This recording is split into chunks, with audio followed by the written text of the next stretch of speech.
Hello everyone, we are glad to have you back. Shogun Episode 7 ends with the shocking death of Nagakado in a gruesome accident following Lord Toranaga's surprising surrender.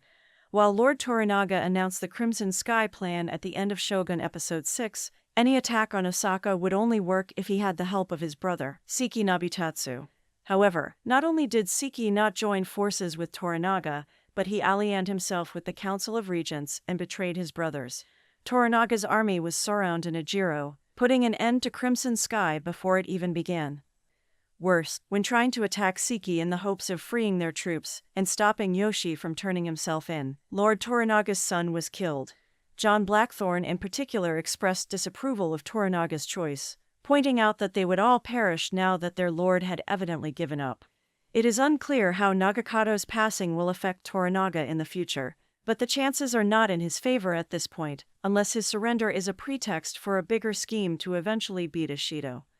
Like the Anjin and all of Toranaga's counselors, Yoshi Nagakado was unable to accept the news that his lord was going to surrender himself in.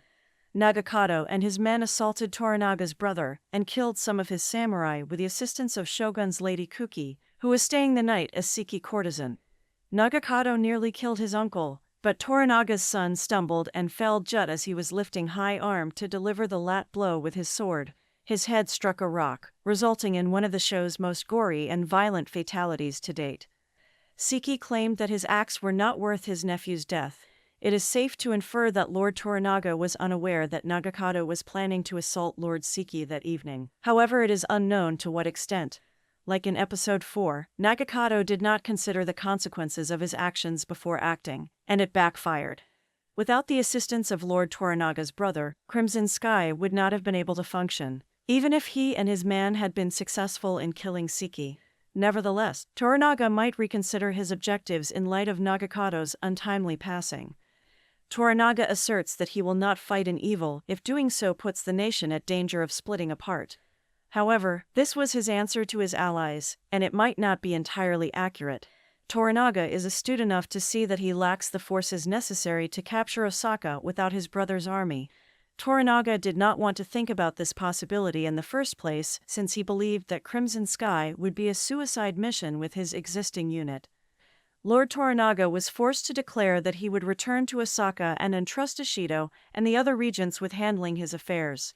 Even so, there might be more to Toranaga's capitulation than meets the eye. Yashai may have a fallback strategy, considering how astute he has shown himself thus far. Given that they won't be traveling to Osaka right away, Toranaga will have at least the entire night to devise a strategy to thwart Ishido's move and prevent his execution. Given the past of Tokugawa Ieyasu, Toranaga has many conflicts ahead of him. Yoshi Toranaga first battle almost 40 years ago launched Shogun Episode 7. Alongside Toda Hiramatsu, Toranaga, who was still a child, was fighting the Mizuguchi soldiers. Although Toranaga's tale of winning his first battle at a young age would become national legend, his triumph was not as graceful as his brother had described. It took Toranaga several tries to decapitate his opponent after the daimyo's seppuku, as opposed to a single stroke to kill Mizuguchi.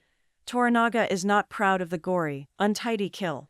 Since her father's death, when he betrayed her lord and caused shame to his family, Shogun's Lady Mariko has harbored the desire to commit seppuku. She would sooner die than become Toda Buntaro's wife, despite the fact that Lord Toranaga informed Mariko in Episode 6 that her father wanted her to carry on his battle. One of the reasons Mariko has always detested Buntaro's marriage is that it was the only thing that kept her and her family from being killed. Even though Toranaga comprehended Mariko's thoughts, he disregarded her request and dismissed it as absurd.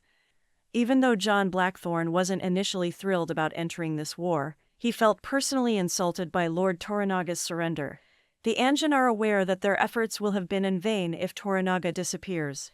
The Anjin will never see his crew again, Toranaga's supporters will be eliminated, and Ishido and the council will stand by the Portuguese. Naturally, Blackthorne is not only thinking about himself. Toranaga and his Hatamoto are developing a bond, which heightens the Anjin's dissatisfaction with Yashai's capitulation. The Lord of Kanto shall be formally impeached and slain if Toranaga travels to Osaka without backup plan and surrenders. For this reason, Toranaga appears to have come to terms with his impending death, and has already drafted a will. He will not even talk about long-term ambitions for Edo. But if FX Shogun stays true to original material and the actual events upon which the novel is based, Lord Toranaga's narrative should not end just yet.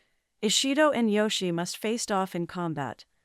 Toranaga might rethink his choice in light of Nagakado's passing, particularly if he holds his brothers accountable for what transpired. Another possibility is that, in spite of Toranaga's decision, John Blackthorne takes the initiative and employs Cannon Regiment to go to war. However, for this to succeed, he would need the support of at least Hiramatsu. The final 3 episodes of Shogun will determine the destiny of Blackthorne, Toranaga, Ishido, and the nation at large. Thank you for watching. Please subscribe. Please.